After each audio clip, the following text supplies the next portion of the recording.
नमस्कार। मेरा नाम आयुष है। आप मेरा यूट्यूब चैनल देख रहे हैं। तो अब शुरू करते हैं। पहले मैं अपने बारे में बता दूं, शुरू ऐसे कैसे कर लेंगे। हाँ, मेरा नाम आयुष है। मैं यूजीसी नेट एग्ज़ाम कई बार मैंने पास किया है। और वर्तमान में मैं सेंट्रल यूनिवर्सिटी और पंजाब जो बठिंडा में स्थित है वहाँ से पीएचडी कर रहा हूँ। मैं आपके सामने 1 मिनट।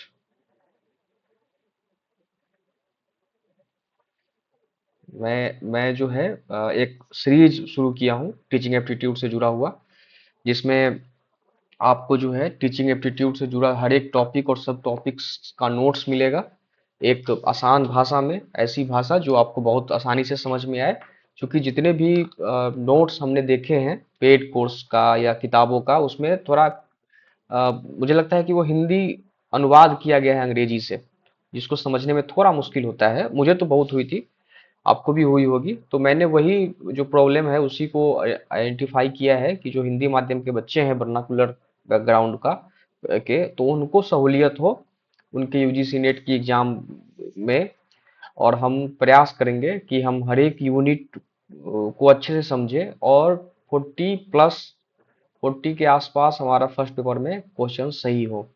अगर 40 के आसपास हमारा सही होता है तो नेट तो आसानी से हो ही जाती है, जेआरएफ की भी संभावनाएं बढ़ जाती है अगर आपका सेकंड पेपर अच्छा है तो हमने यही प्रयास किया है कि हम आपको इस सीरीज के माध्यम से यूजीसी नेट से जुड़े हुए हर एक टॉपिक पे अपनी जो नोट्स है, अपनी जो मेहनत है आपके सामने लाएं, और जिससे कि आप लाभान्वित भी हो।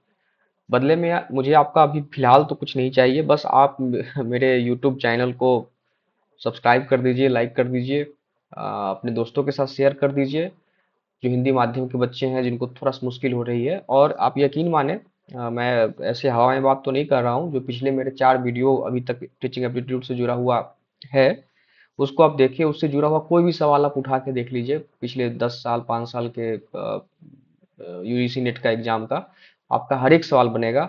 और ये जो नोट्स है मैं आपको फ्री में दे रहा हूँ, आप मेरे टेलीग्राम पे जुड़ जाइए, लिंक नीचे डिस्क्रिप्शन में होगा। ये नोट्स बनाने में मुझे 3 4 किताबों की सहयोग मिला है। मैं मतलब जो भी 3 4 किताब मेरे पास है उसका सहयोग लेके मैंने बनाया है। और सिर्फ उसी का सहयोग लेके नहीं बनाया है, कुछ अपने रीजनिंग भी लगाए हैं, उसको और सिंप्लीफाइज किया है, हर एक टॉपिक टॉपिक वाइज को पॉइंटर्स में डिफाइन किया है। मतलब आपको ज़्यादा पढ़ने की ज़रूरत नहीं है, सिर्फ पॉइंटर्स पढ़िए, समझिए, टॉपिक को समझना है। आप समझ लेंगे तो वहाँ जब ऑप्शन दिखता है तो एलिमिनेट भी करके जो है सही किया जा सकता है। तो हमने 3 4 बुकों को रेफरेंस लेके इस नोट्स को बनाए हैं, जिसमें पियर्सन का है, दृष्टि का है, अरिहंत का है, और कुछ मेरा नोट्स पहले का है जो मैंने एग्जाम दिया था उसका है। फिर हमने उसको और सिंप्लीफाई किया है और आपके सामने लेके आए हैं। तो अभी जो है हमने पिछले क्लास में ब्लूम, गेगने और ब्रिक्स का जो है थ्योरी हमने देखा था, उसका तुलना तुलना किया था। अब अगला जो आज जो हम लोग पढ़ेंगे वो है बुर्नर का सर्पिल पाठ्यक्रम, है ना। तो अब इस सिद्धांत को हम देखते हैं कि जैसे कि इसमें लिखा ही हुआ है कि बुर्नल का है, तो इसका सिद्धांत को प्रस्तुत किसने किया है। तो इस सिद्धांत को जो है प्रस्तुत जो है, 1 मिनट 1 मिनट 1 मिनट। इस सिद्धांत को जो प्रस्तुत किए हैं वो किया है जेरोम बुर्नर ने। तो अब सर्पिल पाठ्यक्रम क्या होता है, इसका अर्थ को समझते हैं कि विषय को बार बार पढ़ाया जाए, है ना, बार बार पढ़ाया जाए और हर बार गहराई बढ़ाते हुए, है ना, हर बार गहराई बढ़ाते हुए। अब देखिए, अब यही दो टॉप, बस यही याद रखना है कि सर्पिल जो पाठ्यक्रम है, सर्पिल जो कैरिकुलम है वो क्या है। तो बस दो बात हमको याद रखना है कि विषय को बार बार पढ़ाया जाए और हर बार गहराई बढ़ाते हुए, है ना। यानी क्या कि एक टॉपिक पर हम ज्यादा से ज्यादा बात, मतलब ज्यादा से ज्यादा उसको बताएं। जैसे कि मैं ही अपना उदाहरण ले लेता हूँ कि हमने अभी जो है पिछले क्लास में, जैसे कि हमने ब्लूम के सिद्धांतों को पढ़ा। तो ब्लूम का सिद्धांत क्या कह रहा है, जैसे कि ब्लूम का वर्गीकरण है ये। तो हम संपूर्ण शिक्षण उद्देश्य को 3 क्षेत्र में बांटते हैं, कॉग्निटिव, अफेक्टिव और साइकोमोटर्स, है ना। तो इसको जो है हम आपको पहली बार तो आपको जब हम पढ़ाएंगे तो ये सारा पीडीएफ को पढ़, मतलब जो मेरा नोट्स है उसको हम पढ़ लेंगे, ठीक है। दूसरी बार जब हम पढ़ाएंगे तो नोट्स के अंदर के जो मीनिंग्स हैं उसको आपको बताएंगे कि कॉग्निटिव क्या होता है, इफेक्टिव क्या होता है, साइकोमोटर्स क्या होता है। ठीक है। तीसरी बार जब आपको हम पढ़ाएंगे तो आपको ये बताएंगे कॉग्निटिव और अफेक्टिव में अंतर क्या है ना, कॉग्निटिव और साइकोमोटर में क्या अंतर, इफेक्टिव और साइकोमोटर में क्या अंतर। चौथी बार जब हम इस पर चर्चा करेंगे तो कॉग्निटिव, इफेक्टिव और साइकोमोटर्स का उदाहरण अपने जीवन से हम कैसे जोड़ सकते हैं, यानी हम उसको जितना बार पढ़ेंगे उसकी गहराई को बढ़ाते जाएंगे। गहराई मतलब क्या, आपकी समझ, आपकी मतलब गहराई को इतना करेंगे कि आपकी समझ जो है उस पर बनती जाए और एक आप उस स्तर पे पहुंच जाए कि आप खुद भी उसको रिलेट करने लगे, कनेक्ट करने लगे। ठीक है। तो आप समझ गए ना कि सर्पिल पाठ्यक्रम का अर्थ क्या है, विषय को बार बार पढ़ाया जाए, हर बार गहराई बढ़ाते हुए, topics are revisited with increasing depth. समझ रहे हैं ना, इसमें क्या कर रहा है कि आप बार बार पढ़ाया जाए और हर बार गहराई बढ़ाते हुए, है ना। तो सर्पिल पाठ्यक्रम किसका है, बताइए, सर्पिल पाठ्यक्रम किसका है, वुर्नर का है।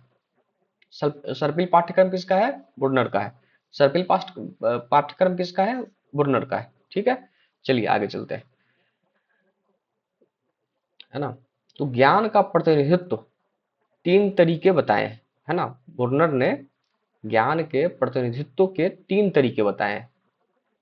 तीन तरीके बताए हैं, किसने बताए हैं, वुर्नर ने। यानी सर्पिल पाठ्यक्रम में तीन तरीके के प्रतिनिधित्व की बात की गई है ना, तीन तरीके की प्रतिनिधित्व की बात की गई है। आप ध्यान में रखिए, है ना। रिप्रेजेंटेशन ऑफ नॉलेज कितने हैं, तीन है। ये तरीके बताते हैं कि दिमाग में ज्ञान कैसे संग्रहित होता है। संग्रहित मतलब क्या, बताइए, संग्रहित मतलब क्या। जब हम हिंदी में पढ़ते हैं तो संग्रहित का मतलब क्या होता है, संग्रहित का मतलब होता है इकट्ठा करना, संग्रह करना। ठीक है। तो ये दिमाग, ये तरीके बताते हैं कि दिमाग में ज्ञान कैसे संग्रहित होते हैं। कौन से तरीके, सर्पिल पाठ्यक्रम के तरीके, जिसको किसने दिया है, बुर्नर ने दिया है। दिमाग में ज्ञान कैसे संग्रहित होता है, how knowledge in stored in memory. ठीक है। ये आयु से जुड़े होते हैं पर कठोर रूप से बंधे नहीं है। ठीक है, मतलब ये आयु से जुड़े तो स्वाभाविक है, बच्चों को, बच्चे का जो मानसिक क्षमता होता है ज्यादा होता है, फिर जो वयस्क होता है तो और मतलब वो परिपक्व होता है, धीरे धीरे परिपक्वता बढ़ती जाती है, मानसिक जो क्षमता है धीरे धीरे कम होती जाती है, लेकिन ये कठोर रूप से बंधे हुए नहीं है। चलिए आगे चलते हैं। अब तीन जो है, जैसे कि यहाँ पे तीन हमने ऊपर चर्चा किया ना, तो तीन नीचे भी है, क्रियात्मक अवस्था, है ना, इनएक्टिव मोड। अब यहाँ पे हमने देखा है ना कि सर्पिल पाठ्यक्रम को यहाँ पे ना ज्ञान की प्रतिनिधित्व के तीन तरीके बताए हैं। ठीक है। अब ये तरीके क्या है, दिमाग में ज्ञान कैसे संग्रहित होता है। अब तीन तरीके क्या है, क्रियात्मक अवस्था, हमने ऊपर चर्चा किया तीन तरीके, अब तीन तरीके नीचे है उसको हम थोड़ा सा देखेंगे। क्रियात्मक अवस्था, इसका जो आयु वर्ष है वो 0 से 1 है। इसको ध्यान रखना है साथियों कि बुर्नर ने जो सर्पिल पाठ्यक्रम दिया है उसको कितने भागों में बांटा गया है, तीन भागों में। तीन भागों में बांटा गया। पहला भाग क्या है, क्रियात्मक अवस्था, इनएक्टिव मोड। अब इसकी आयु वर्ग क्या है, 0 से 1 ईयर्स। ठीक है। शारीरिक क्रिया से सीखना। ठीक, अब आप देख से देखिए, आपके घर में बच्चा होगा कोई, तो क्या वो किताब देख के सीखता है 0 से 1 एज का बच्चा, नहीं ना। वो करता है, खड़ा होने की कोशिश करता है, धीरे धीरे चलता है, गिरता है, तो उससे सीखता है, यानी अपने शारीरिक क्रिया से ही वो खुद सीखता है ना, करके सीखना, लर्निंग बाय डूइंग। जैसे आप देख रहे हैं ना, लर्निंग बाय डूइंग। उदाहरण क्या है, खिलौना पकड़ना, छूना, इत्यादि तरीके के, मतलब आप अपने आप से जोड़ लीजिए ना, आप इसमें हम क्या ही आपको हम बताएं। क्रियात्मक अवस्था जो है आयु 0 से 1 का वर्ष वर्ष के बच्चों का होता है, शारीरिक क्रिया से सीखना होता है, करके सीखना होता है, खिलौना पकड़ना, छूना, टचिंग, होल्डिंग ऑब्जेक्ट्स, इस तरीके से। समझ गए ना।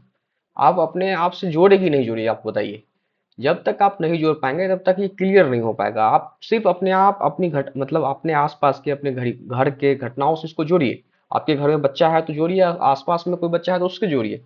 जो बच्चा 0 से 1 साल के बच्चे हैं वो कैसे सीखते हैं, शारीरिक क्रिया से ही वो सीखते हैं ना, लर्निंग बाय डूइंग, करके ही सीखते हैं ना। अब देखिए दूसरा इसमें आते हैं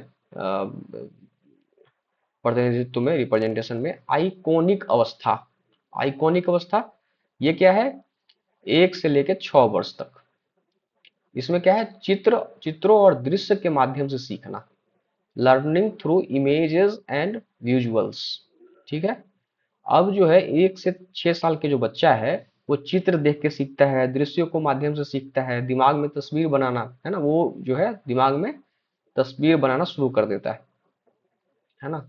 उदाहरण, चित्र देखकर पहचानना, जैसे कि अगर कोई देखिएगा 3 4 साल का बच्चा जो होगा सामान्य तौर पे, तो उसको अगर अपने उसके पापा की तस्वीर दिखाएंगे तो पहचान लेगा कि मेरे पिताजी। माँ की तस्वीर को दिखाइएगा तो वो पहचान लेगा। अगर 3 4 5 साल का जो बच्चा होगा उसमें ये चीज आपको दिख जाएगा, है ना। अगर नहीं है तो आप करके देखिए। देखिए मैं आपको बताऊं, ये जितने थ्योरी है ना उसको अपने आप से जोड़ लीजिए, है ना। थ्योरी अगर आप अपने आप से जोड़ लेंगे ना तो वो बहुत आसान हो जाएगा आपको सीखने में, है ना। बाकी आपको याद करने की जरूरत ही नहीं रहेगी। जब आप एग्जाम सेंटर में जाएंगे और जैसे ही लिखेगा कि ब्रूनर की जो सर्पिल करिकुलम है उसके 3 अवस्थाएं हैं और आइकोनिक अवस्था के बारे में क्या है, तो रीजनिंग जब देगा तो आप तुरंत मार दीजिएगा, मतलब सेकंड भी नहीं लगेगा।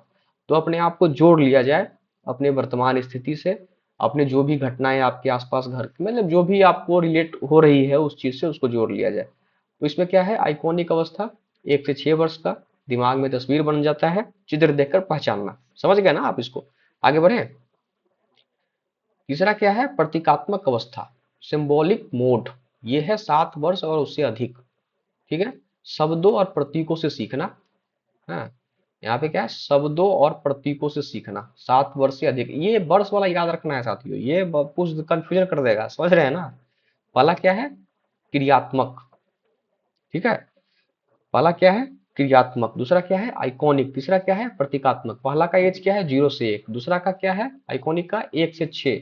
और प्रतीकात्मक का क्या है, 7 से अधिक। ठीक है। प्रतीकात्मक मतलब प्रतीक, प्रतीक जो है वो सबसे लास्ट में आएगा, स्वाभाविक है। तो प्रतीक 7 या उससे अधिक, है ना। शब्दों और प्रतीक से सीखना। ठीक है। भाषा चिन्हों का उपयोग, है ना। भाषा और चिन्हों का उपयोग, उदाहरण गणित का चिन्ह, लेखन इत्यादि। समझ गया ना, प्रतीकात्मक अवस्था का ये सारा कुछ है।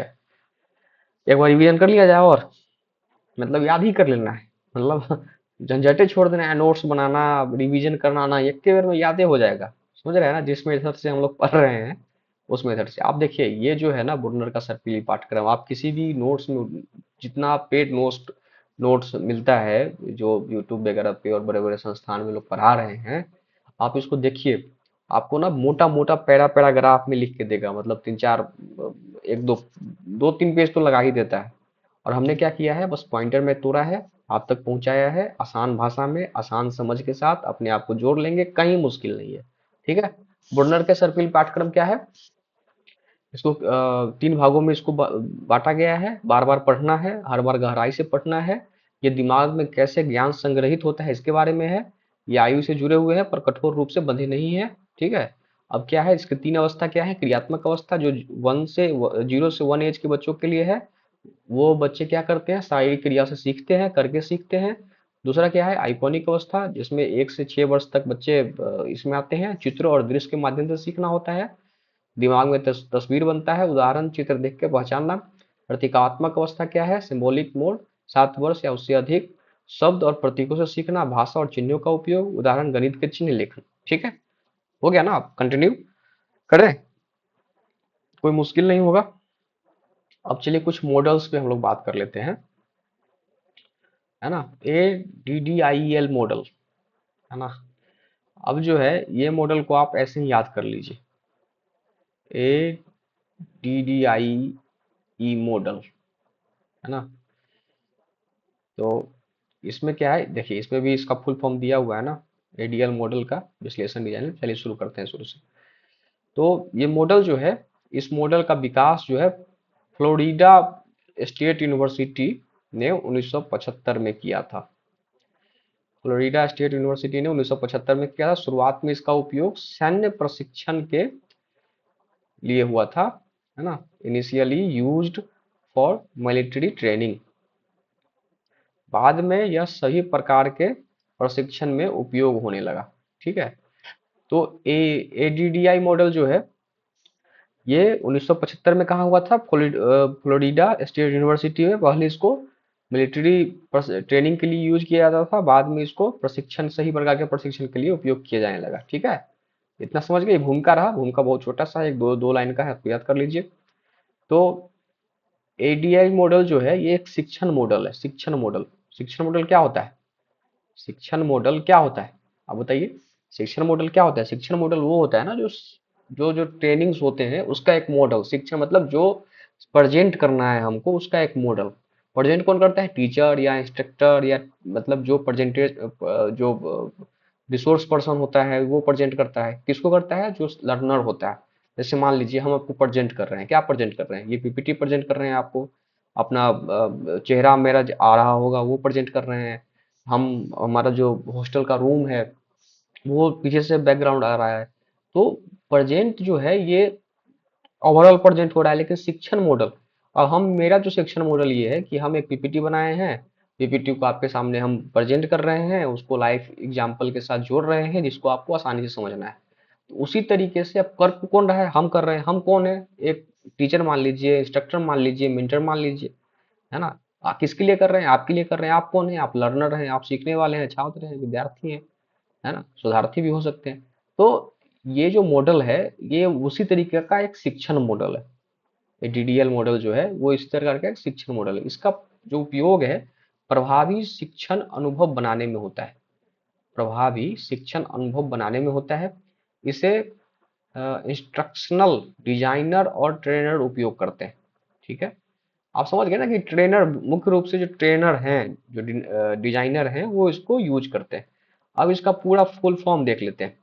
ए से क्या है? ए से एनालाइज, विश्लेषण।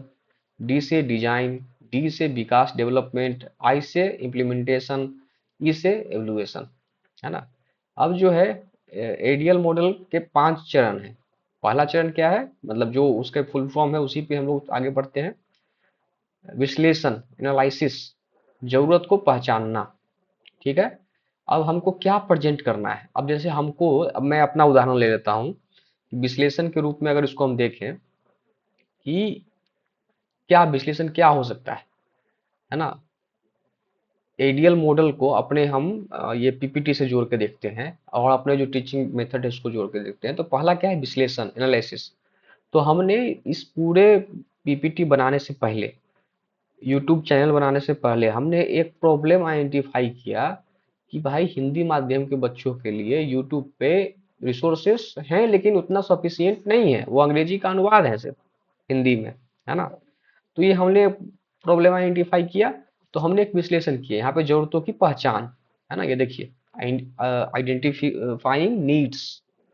ठीक है, शिक्षार्थियों को समझाना। अब जो है हम दूसरे फेज में है कि हम समझा रहे हैं आपको। आप तो वीडियो देख नहीं रहे हैं, आप तक पहुंच नहीं पा रही है, पता नहीं एल्गोरिदम का समस्या है कि क्या है, आप शेयर नहीं कर रहे हैं, लाइक नहीं कर रहे हैं, इसकी वजह से हो सकता है ऐसा।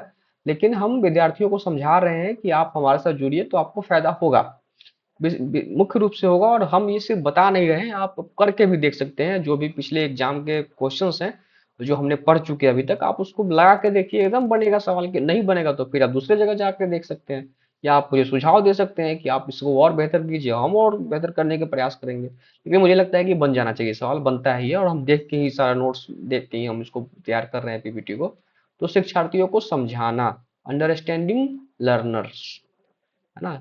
समस्या को पहचानना। अब वही जो हमने पहली बात कही कि जरूरतों की पहचानना और फिर समस्याओं को पहचानना। समस्या ये है कि जो वर्नाकुलर बैकग्राउंड से हैं वो मोटी फीस नहीं दे पाते हैं उनको, जिसकी वजह से उनको अच्छे कंटेंट नहीं मिलते हैं। और कंटेंट अगर दे भी देते हैं अच्छे पैसे, पेड बैच ले भी लेते हैं तो अनुवाद मिलता है। चूंकि अंग्रेजी माध्यम के टीचर होते हैं तो वो सिर्फ खाना पूर्ति के लिए जो है हिंदी में अंग्रेजी का अनुवाद कर देते हैं। पूरा क्लास में अंग्रेजी अंग्रेजी में चलता रहता है, सिर्फ वो बात करते हैं हिंदी में। तो मोटा मोटी कुछ ज्यादा समझ में आता नहीं है। तो हमने एक समस्या की पहचान की, विश्लेषण किया। ठीक है, पहला हो गया। दूसरा डिजाइन। अब हमने योजना बनाई कि भाई, अब जैसे हमने पहचान तो कर लिया लेकिन योजना बनाई कि आपके सामने हम कैसे आए, है ना? किस माध्यम से आए? क्या एक हमने बोर्ड, स्मार्ट बोर्ड खरीद लें, या किसी कोचिंग संस्थान के साथ जुड़ जाए, या फिर अपना एक लैपटॉप से शुरू कर दें, है ना? तो डिजाइन योजना बनाई, है ना? तो ये मतलब इस तरीके की योजनाएं बनाई बनाई गई, है ना? 3-4 योजना जो आपके सामने मैंने रखा वो योजना बनाई गई। अब आगे देखते हैं, उद्देश्यों को तय करना। अब हमने एक उद्देश्य तय किया कि हम डेली एक वीडियो डालेंगे भले हम रात को 3 बजे सोए, 3:30 बजे सोए, लेकिन हम एक वीडियो जो है आपके लिए हम डालेंगे, भले हमको कितना भी काम करना हो, पीएचडी का वर्क हो, लिटरेचर रिव्यू करना हो, खुद के एग्जाम्स हैं उसके तैयारी में लगना हो, है ना, असिस्टेंट प्रोफेसर का भी एग्जाम होने वाला है उसमें भी लगना हो तो उसके लिए पढ़ना हो, लेकिन हमने तय किया कि एक वीडियो जो है हम आपको प्रत्येक दिन देंगे, जिससे कि आपको सहूलियत हो। जैसे कि अभी देख लीजिए, लगभग एक एक बजने को है और हम प्रयासरत हैं कि उस वीडियो को, मतलब ये कंप्लीट अपलोड होते होते 2 बज जाएंगे, है ना, नेटवर्क अगर ठीक रहा तो, नहीं तो 2:30 3 भी बज जाते हैं नेटवर्क अगर ना रहा ठीक तो। और तीसरा क्या है कि सामग्री और विधि तय करना, है ना। अब विधि जो हम आपके सामने है कि भाई एक हमने एक पैड खरीद लिया है, एक ये पैड आपको दिख रहा होगा, जिसमें हम मार्कर के साथ उसके पेन के साथ आपके सामने है। सामग्री जो है ये पीपीटी है जिसको हमने बनाई है, वो आपके सामने लेके आ रहे हैं, तो ये हो गया। अब विकास डेवलपमेंट, देखिए मैं आपको सीधा अपना से जोड़ के उदाहरण बता रहा हूँ, आप समझने की कोशिश कीजिए, आप अपने से भी जोड़ सकते हैं अपनी कहानियों पे।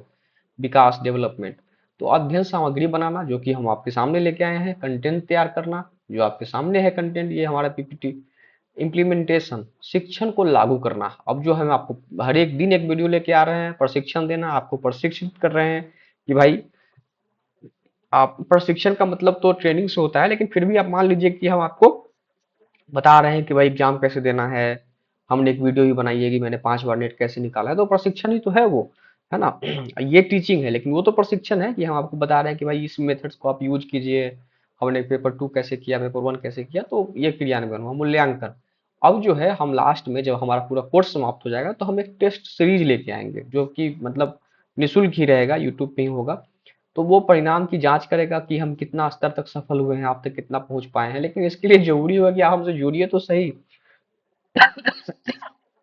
जुड़ ही नहीं रहे, व्यू पे व्यू, वीडियो पे व्यूज ही नहीं जा रहा है, तो ये हमारा जो सारा मेहनत है वो बेकार जा रहा है। लेकिन हम हिम्मत लगाए हुए हैं कि भाई मोटिवेट खुद को खुद से कर रहे हैं कि नहीं किया जाए, क्योंकि सही लोगों तक वीडियो पहुंच नहीं रहा है जिसकी वजह से ऐसा हो रहा है।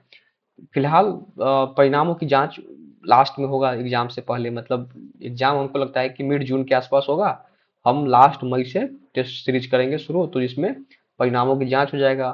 सुधार की क्या आवश्यकता है, 15 दिन का समय रहेगा, उसमें हम देख लेंगे कि भी कुछ और बेहतर किया जा सकता है कि नहीं, है ना। तो ये हो गया मेथड्स, एडीएल मेथड्स, है ना। आप इसको समझ गए ना, एडीएल मेथड क्या है, किसने दिया है, एडीएल मेथड्स किसने दिया है, आप लिखा होगा ना। हाँ, यह फ्लोरिडा स्टेट यूनिवर्सिटी ने 1975 में शुरू किया था, है ना। इसका पहला काम क्या था, सैन्य प्रशिक्षण, फिर उसके बाद बाद में सब कुछ होने लगा। आप इसको जो यहाँ पे दिया हुआ है 5 प्रकार, इस 5 चरण, इसको आप अपने कहानी के हिसाब से जोड़िए, है ना, या फिर आप सैन्य प्रशिक्षण से ही जोड़ दीजिए कि आर्मी का तैयारी, जो आर्मी का जो लड़का तैयारी करता है, जो आर्मी में चला जाता है, उसका कैसा जीवन होता है, उसके हिसाब से जोड़ दीजिए। मैंने तो अपने हिसाब से जो अपने मैंने मेरे समझ है उसको हिसाब से मैंने किया। आप उम्मीद करते हैं आप समझ गए होंगे, उसमें मतलब ज्यादा मुश्किलात नहीं हुई होगी। और आप अगर अपने से जोड़ लेंगे ना तो ये पूरा कंफर्म में हो जाएगा कि आप समझ गए। अभी तो हम आपको बताए तो आपको ध्यान में आ गया, लेकिन अगर आप इस पांचों मॉडल, पांचों जो 5 चरण है, स्टेज हैं, आप इसको अपने किसी किसी एग्जाम्पल के साथ अगर जोड़ लिए इसके पॉइंटर्स को, बस हो गया कहानी, फिर उसके बाद मतलब है सीधा एग्जाम में मारिएगा खटाखट। चलिए, एस्योर मॉडल, तो ये शिक्षण डिजाइन मॉडल है, इंस्ट्रक्शनल मॉडल है ना, एक शिक्षण डिजाइन मॉडल है। इसका उपयोग तकनीकी और मीडिया के साथ प्रभावी शिक्षण बनाने में किया जाता है, ठीक है। ये विशेष रूप से शिक्षार्थियों की जरूरत पर ध्यान देता है, फोकस ऑन लर्नर्स नीड। यह एडीएल मॉडल से अलग है, डिफरेंट, ठीक बात है, अलग होगा ही, स्वाभाविक है, नया है तो अलग ही होगा। इसमें तकनीक का अधिक उपयोग किया जाता है, बस हो गया, कहानी समाप्त है। उसमें तकनीक का कम उपयोग किया जाता है एडीएल का, एसईओ मॉडल में तकनीक का ज्यादा यूज किया जाता है। अब देखिए इसमें भी जो है एस्योर के जो स्टेप्स हैं उसको पे बात कर लेते हैं। ए से शिक्षार्थियों का विश्लेषण, है ना, एनालाइज लर्नर्स, अंग्रेजी में है तो भाई अंग्रेजी में थोड़ा सा ध्यान दे लिया जाए, बाकी इधर तो हिंदी लिखा ही हुआ है। छात्रों की क्षमता जानना, अब क्या होता है कि आप किसी क्लास में जैसे प्रोफेसर, आप यूजीसी नेट निकालेंगे तो प्रोफेसर बनने के योग्य हो जाएंगे, आप बनेंगे भी। तो आप किसी क्लास में जब क्लास लेने जाएंगे तो सबसे पहले काम क्या होगा, सबसे पहला काम होगा कि हम मतलब जब टीचिंग प्रोसेस में हम आएंगे। पहले तो अपना इंट्रोडक्शन देते हैं, उनसे इंट्रोडक्शन लेते हैं। लेकिन जब हम पढ़ाने की जो शुरुआत करते हैं विधि, तो उसमें सबसे पहला काम क्या होता है कि छात्रों की क्षमता जानना। अगर मान लीजिए आप किसी सब्जेक्ट हिस्ट्री के हैं, है ना, तो आप ये मॉडर्न हिस्ट्री पढ़ाना शुरू करते हैं, तो आप पहले पता करेंगे कि मॉडर्न हिस्ट्री के बारे में लोगों को कितना पता है। तभी ना आपका स्तर बनेगा। अगर आप मान लीजिए उसको कुछ नहीं पता है तो आप जीरो से शुरू करेंगे। कुछ कुछ पता है तो आप फिर समझेंगे कि जो पता है वो कितना सही है ना। ये भी एक बड़ा चुनौती होता है कि जो जिसको पता होता है वो कितना सही है। ये भी एक बड़ा जो है मुश्किल होती है, क्योंकि लोगों को लगता है कि वही सही है, लेकिन सही में सही होता नहीं है वो, है ना।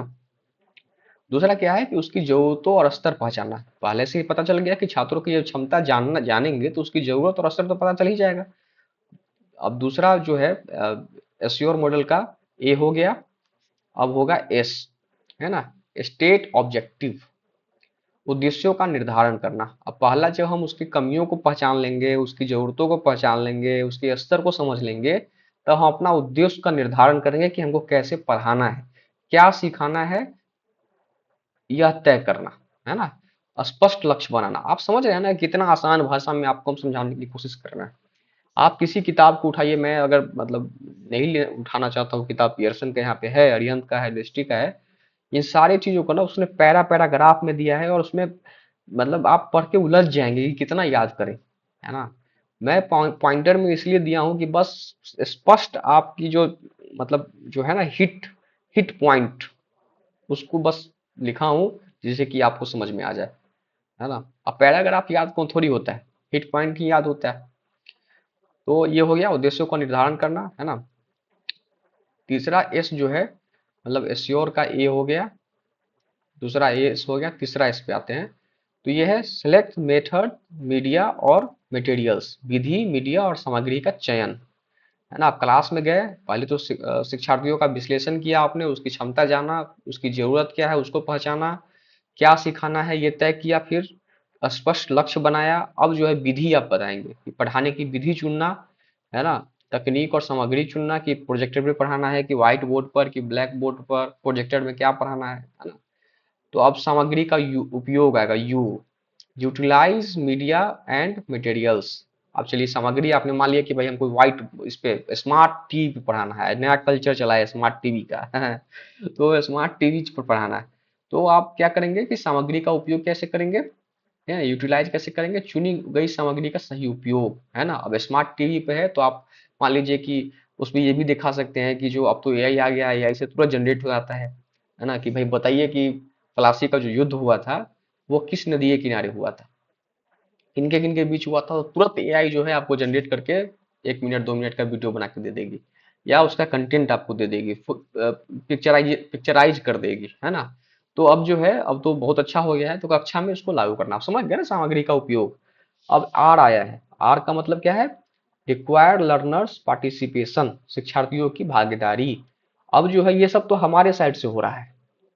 आपके जो लर्नर्स हैं, जो विद्यार्थी हैं, शोधार्थी हैं, जो पढ़ रहे हैं, उनके तरफ से क्या है कि छात्रों की सक्रिय भूमिका है कि नहीं। अगर नहीं है तो उसको सक्रिय भूमिका बनाना, गतिविधि में शामिल करना, है ना। ई जो है फिर वही मूल्यांकन। मूल्यांकन हर एक के सब हर एक में आएगा, है ना। Evaluate evaluate and review, revise, है ना, संशोधन, परिणामों का मूल्यांकन करना और सुधार करना। ठीक है, समझ गया ना। इसमें कुछ नहीं है। अब श्योर मॉडल और ये कहाँ गया, हम्म आइडियल मॉडल और श्योर मॉडल, दोनों में आपने अगर देखा, अगर अपने आप कहानी से जोड़ लेंगे तो कुछ नहीं है ना। एक बार फिर से चर्चा कर लेते हैं। पहला ए का मतलब है एनालाइज लर्नर्स, मतलब उसकी क्षमताओं को समझना, उसके स्तर को पहचानना, क्या जरूरत है इसकी आइडेंटिफिकेशन करना। दूसरा एस का मतलब है स्टेट ऑब्जेक्टिव, अब क्या सिखाना है ये तय करना, क्योंकि अब क्या सिखाना है ये तय कब करेंगे, जब सामने वालों को स्तर हमको पता होगा। फिर हम स्पष्ट लक्ष्य बनाएंगे। फिर एस है select method, media and materials, Vidhi, media, सामग्री को पहचान करना, पढ़ाने की विधि चुनना, तकनीक और सामग्री चुनना। ठीक है। फिर यू है यूटिलाइज मीडिया और मटेरियल, सब चुनी गई सामग्री का उपयोग करना, कक्षा में लागू करना। अब आर है। अब आर क्या है, शिक्षार्थियों की भागीदारी, छात्रों को सक्रिय बनाना, गतिविधि में शामिल करना। ठीक है। ई क्या है, मूल्यांकन और संशोधन, एवलुएट एंड रिवाइज, परिणामों का मूल्यांकन सुधार करना। है ना। तो अब ये तो कंप्लीट हो गया, यही रहने दिया जाए कि और बढ़ाया जाए? लंबा वीडियो होता है तो आप लोग देखते कहाँ हैं, ये भी तो चुनौती है। बताइए, बताया जाए कि आजे तक समाप्त तो कर ही दिया जाए क्या, क्योंकि ऐसे काम नहीं चलेगा। नींद तो आ ही रहा है, हमको भी आ रहा है, आपको भी आ रहा होगा, लेकिन क्या किया जाए। तो गार्डनर की जो बहु बुद्धिमत्ता सिद्धांत है, मल्टीपल इंटेलिजेंस थ्योरी, है ना, अब इस पे चर्चा कर लेते हैं। तो इसको किसने दिया है?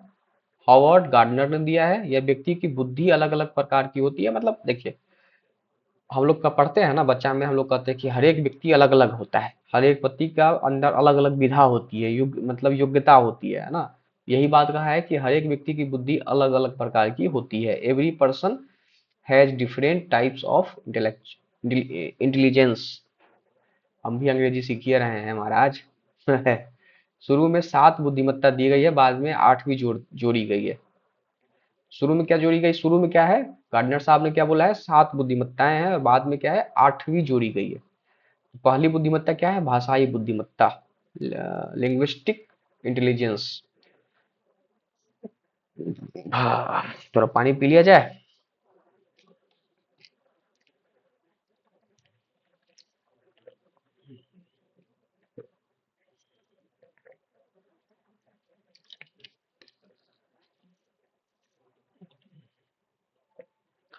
भाषाई बुद्धिमत्ता, तो भाषा का सही उपयोग करना, है ना, लिखने और बोलने की क्षमता विकसित करना, ठीक है। तार्किक और गणितीय बुद्धिमत्ता, तर्क से समस्या हल करना, गणित और विज्ञान में रुचि लेना, ठीक है। संगीतीय बुद्धिमत्ता, संगीत, अब देखिए अपना मतलब इसका जो हेडिंग है उसी से समझ लेंगे, इसके अंदर जाने की जरूरत ही नहीं है। संगीत को समझना, लय लय सुर और ताल को पहचानना, है ना। अब भाषाई बुद्धिमत्ता में क्या होगा? भाषा से जुड़ा ही होगा ना, भाषा का सही उपयोग करना, लिखना बोलना। तार्किक गणितीय बुद्धिमत्ता में क्या होगा? तर्क से जुड़ा हुआ चीज, गणित विज्ञान में रुचि। संगीतीय बुद्धिमत्ता में क्या होगा? संगीत से समझना, लय सुर और ताल को पहचानना, है ना। शारीरिक गतिशील बुद्धिमत्ता में क्या होगा? शरीर के माध्यम से सीखना, खेल कूद, नृत्य, अभिनय कौशल, है ना। इसमें कुछ ज्यादा दिमाग लगाने की जरूरत नहीं है। अस्थाई बुद्धिमत्ता, चित्र और पैटर्न समझना, दिशा और स्थल को समझना।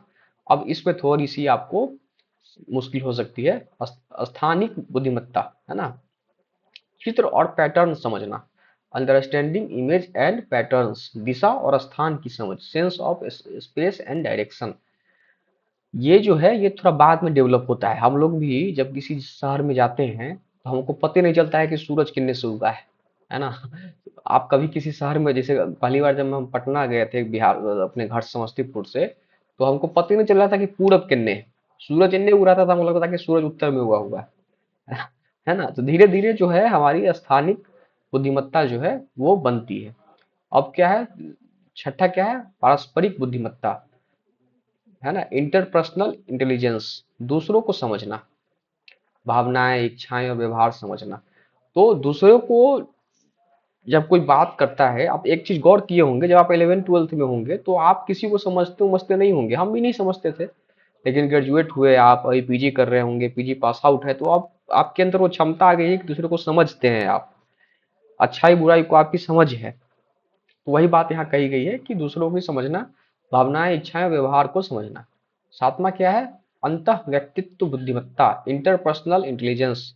अब इसमें क्या है कि स्वयं को समझना, अपनी भावनाओं और विचारों को पहचानना। अब दूसरों को समझना तो आसान है, खुद को समझना मुश्किल होती है ना। तो उसके बाद इसको दिया गया है कि अंतः व्यक्तित्व व्यक्तित्व बुद्धिमत्ता, इंटरपर्सनल इंटेलिजेंस का। आपको एक चीज बताएं, ऐसे शब्दों के ना उच्चारण में बड़ा मुश्किल होता है।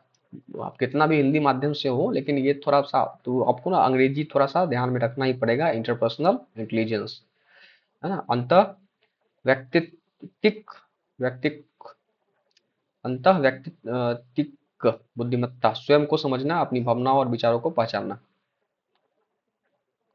अंतः व्यक्तित्व बुद्धिमत्ता। अब आठवां जो बाद में हुआ है वो प्रकृतिवाद बुद्धिमत्ता, नेचुरलिस्टिक इंटेलिजेंस, प्रकृति को समझना, पौधे जानवरों और पर्यावरण को समझना। तो अब आपको हम इसको याद करने का एक तरीका बताते हैं। जैसे देखिए, इसको एक चैन के माध्यम से समझिए कि चैन के माध्यम से दिया गया है, यानी एक दूसरे से सब जुड़ा हुआ है, ऐसे जुड़ा हुआ है। फिर मतलब चैन बना हुआ है, आठ चैन, आठ का चैन देखे हैं ना, चैन क्या होता है? एक कड़ी दूसरे कड़ी में फंसी होती है, और फिर दूसरी कड़ी तीसरे में, तीसरी कड़ी चौथे में। तो पहली जो है भाषाई बुद्धिमत्ता। जब बच्चा पैदा होता है, बच्चा का एक उदाहरण ले लेते हैं, तो उसमें सबसे पहले क्या विकसित होता है? सबसे पहले उसमें भाषा, मम्मा पापा बोलता है या बोलती है कि नहीं? हम लोग भी बोले हैं। तो पहले भाषाई बुद्धिमत्ता होता है, धीरे धीरे भाषा ही सीखता है, वो लिखने बोलने की क्षमता विकसित करता है एक लंबे समय तक। मतलब उसके बाद जो है वो तार्किक होना शुरू करता है। बच्चे बचपन में लोग तार्किक नहीं होता है, मतलब बगल में पॉटी कर दिया, उसी को जाकर लेप दिया, है ना? सब किया है, हम लोग भी किए हैं, आप सब भी किए होंगे। तो उसमें बच्चा जो होता है उसमें तार्किकता नहीं होती है, पहले वो भाषाई बुद्धिमत्ता को ज्यादा सीखता है। उसके बाद तार्किक और गणितीय बुद्धिमत्ता को सीखता है धीरे धीरे, तर्क करने लगता है।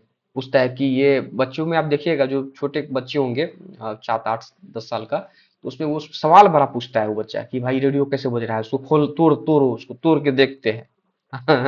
ये बाजा बज रहा है, इसको तोड़ो, तोड़ के देखेंगे। हाँ, तो तर्क से समझना। फिर उसके बाद धीरे धीरे संगीतीय बुद्धिमत्ता बढ़ने लगती है, लय सुर ताल। जो जो मतलब संगीत में रुचि रखते हैं, बहुत सारे लोग संगीत में नहीं भी रखते हैं, लेकिन जो रखते हैं उनकी जो है तार्किकता क्षमता के बाद जो है संगीतीय बुद्धिमत्ता बढ़ती है।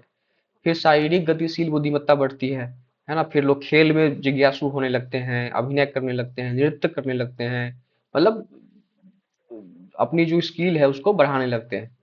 फिर स्थानीय बुद्धिमत्ता, फिर जो है वो चित्र को समझने लगते हैं, पैटर्न समझने लगते हैं, दिशा स्थान के बारे में जानकारी उनको होने लगती है ना? पहले बचपन में जब हम लोग थे, जब ट्रेन से कहीं जाते थे तो लगता था कि जो जो आसमान है, चंदा मामा है, वो हमारे साथ जा रही है।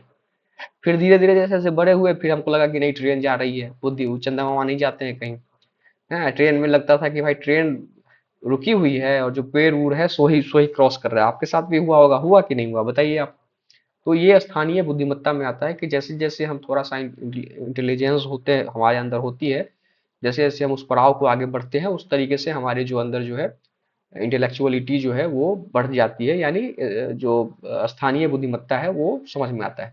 अब पारस्परिक बुद्धिमत्ता, दूसरों को समझना। इसके बाद दूसरों को समझना है। दूसरों को समझना थोड़ा कठिन काम भी तो है। हाँ, जब लोग प्रेम में होता है तो कहता है कि तुम हमको नहीं समझ रहा है, तुम हमको नहीं समझ रही है। तो इस तरीके के जो क्लैश है, आप लोग भी किए ही होंगे, क्या ही दिक्कत है, करना भी चाहिए, कोई दिक्कत नहीं है, कीजिए, खूब कीजिए, लेकिन चीजों को भी समझना है। तो पारस्परिक बुद्धिमत्ता में जो है दूसरों को समझना भी होता है, भावनाएं, इच्छाएं, व्यवहार को समझना होता है।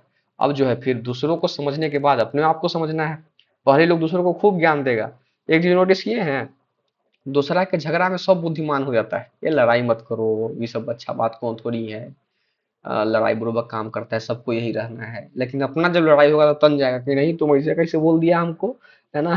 तो दूसरे में सब जो है बहुत बुद्धिमान हो जाता है, अपना में नहीं होता है। तो पारस्परिक बुद्धिमत्ता, दूसरों को समझना, भावनाएं, इच्छाएं, व्यवहार को समझना। फिर उसके बाद क्या है? अंतः व्यक्तित्व बुद्धिमत्ता, मतलब स्वयं को समझना। ये बड़ा क्रिटिकल कंडीशन भी होता है जब व्यक्ति खुद को समझने लगता है। जैसे जैसे आप खुद को समझने लगेंगे ना, मौन होते चले जाएंगे, एकांत में आप चले जाएंगे।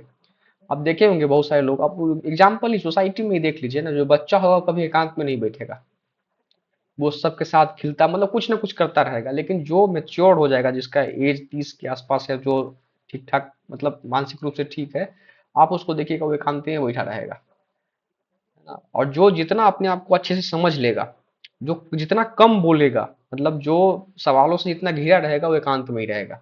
जो जितना बोलने वाला होगा वो समूहों के बीच में रहेगा। ये चीज विचार कीजिएगा। अब लास्ट में उन्होंने जो नया जोड़ा है वो क्या है? प्रकृतिवाद बुद्धिमत्ता। इसमें क्या है? प्रकृति को समझना, पौधे, जानवर, पर्यावरण को समझना, जो कि मतलब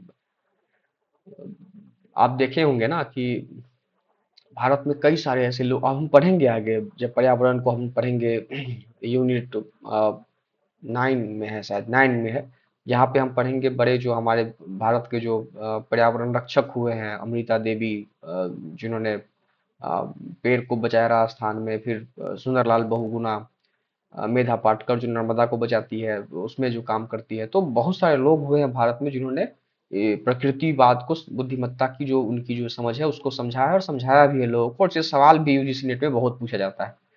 तो ये 8 हो गया। तो वही दिया हुआ है, पहले विजुअल, फिर मतलब वही है लिंग्विस्टिक, इंटर मतलब उसके इस सीक्वेंस में नहीं है, लेकिन आप एक उससे देख सकते हैं, musical, body, naturalistic, logical, mathematics, interpersonal, interpersonal, intrapersonal, interpersonal, linguistic. तो सीक्वेंस में नहीं है, जिस सीक्वेंस में ये ऊपर वाला है। और ये जो है सिर्फ विजुअल, मतलब आप इसको देख के समझ सकते हैं कि विजुअल मतलब क्या, फोटो देख के ही समझ रहा है।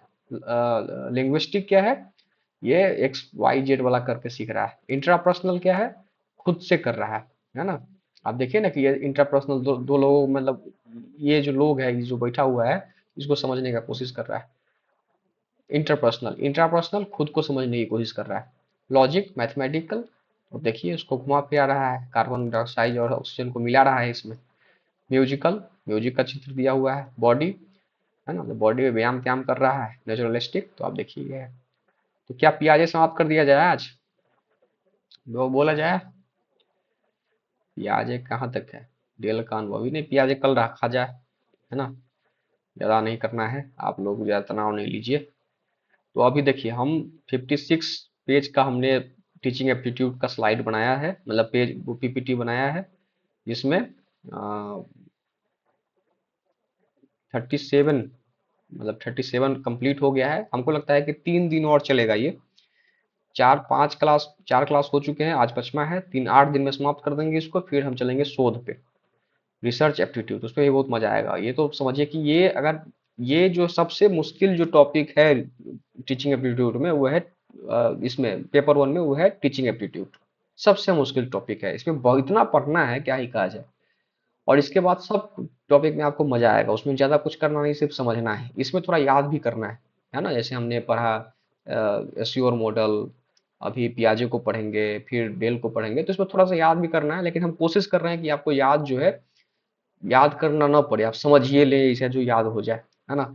तो फिर वही बात मैं कर रहा हूँ कि नया मेरा चैनल है, कुछ आपको लग सकता है कि इसमें और कुछ गुंजाइश हो, तो आप उसको बता सकते हैं मुझे, कमेंट कर सकते हैं, लाइक कीजिए, सब्सक्राइब कीजिए, टेलीग्राम पे जुड़िए अगर नोट्स चाहिए आपको तो।